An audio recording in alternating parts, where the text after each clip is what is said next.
साधुग्रामसाठी 1825 झाडं तोडण्याचा निर्णय महाराष्ट्र शासनाने घेतलेला आहे।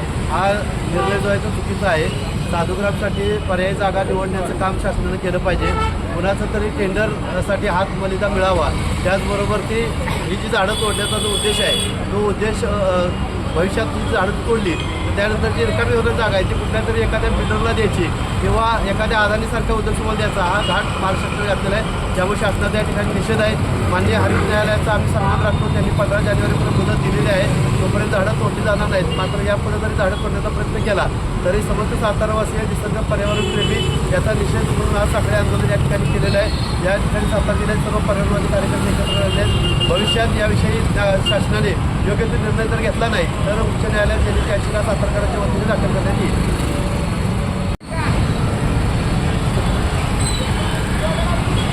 दर 12 वर्षानं तपोवन नाशिक या ठिकाणी कुंभमेळ्याचं खरं तर आयोजन केलं जातं।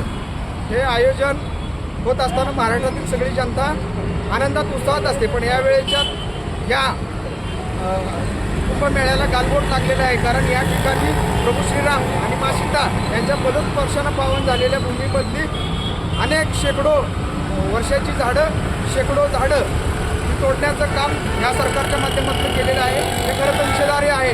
झाडं तोडण्याची काही आवश्यकता नव्हती। तिथं टेम्पररी व्यवस्था करून हा कुंभमेळा अत्यंत यशस्वी पद्धतीने करता आला असता। परंतु सरकारला असं न करता त्याच्यामागं काहीतरी षडयंत्र करून ही जागा बळकावण्याचा प्रयत्नात आहे का असं सर्व पर्यावरण महाराष्ट्राला वाटत आहे। आणि त्या पद्धतीनं सरकारची भूमिका आहे त्याचा आम्ही सर्व पर्यावरणवादी साताऱ्यातले निषेध करत आहोत। नाशिकमध्ये कुंभमेळ्यासाठी तपोवन येथील झाडांची अक्षरशः निघून हत्या करण्यात येत आहे। तोडत नाही येते, हत्या करत आहे आणि हे निषेधार्थ आहे। आज एक झाड लावायला आणि एक झाड जगवायला खूप कष्ट घ्यावे लागतात। तुम्ही ग्लोबल वॉर्मिंगच्या बाबतीत लोकांना ज्ञानाचं दूध पाचताय आणि तुम्ही स्वतःहूनच ही झाडं तोडत आहात। ही अत्यंत चुकीची गोष्ट आहे। अशावेळी तुम्हाला ही झाडं न तोडता सुद्धा तुम्हाला तिथं कुंभमेळा आपण सगळे साजरा करू शकतो, सगळे व्यवस्थित पार पडू शकतो।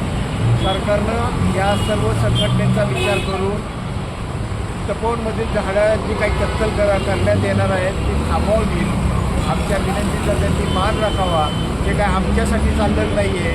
आज झाडं लावा, झाडं जगवायचे तुम्ही कोट्यावधी रुपये खर्च करत असतात। तुम्ही 5,000 कोटीचं उद्देश आणला म्हणून तुम्ही निर्वत असता।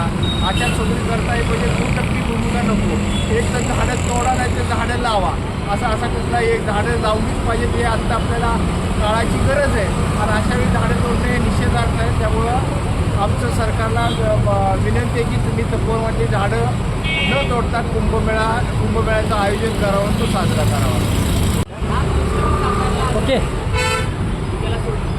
प्रथमतः मी तपोवनातील वटवृक्ष झाडं जी तोडायचे कार्यक्रम चाललेले आहेत त्या बाबतीत राज्य सरकार आणि प्रशासनाला निषेध करतो आणि आमच्या सामाजिक संघटनेचा तिचा पूर्णपणे निषेध आहे। राज्य सरकार या बाबतीत कोट्यावधी रुपये प्रत्येक वर्षी खर्च करते आणि तपोवनातील अनेक वर्षाची जी झाडं आहेत ती सहजासहजी तोडते। कोणत्याही प्रकारची परवानगी त्यांनी घेतलेली नाही आहे।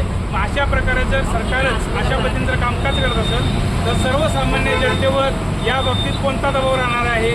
सरकारनं या बाबतीत निश्चितच गांभीर्याने आतापर्यंत जवळपास त्यांनी 1200 झाडं तोडलेली आहेत आणि या बाबतीत संबंधित प्रशासनामार्फत योग्य तो गुन्हा दाखल होणं अपेक्षित आहे आणि अशी वृक्ष तोडणं हे या राज्य सरकारच्या आणि केंद्र सरकारच्या वटवृक्ष झाडं कायद्याचा तरतूद आहे।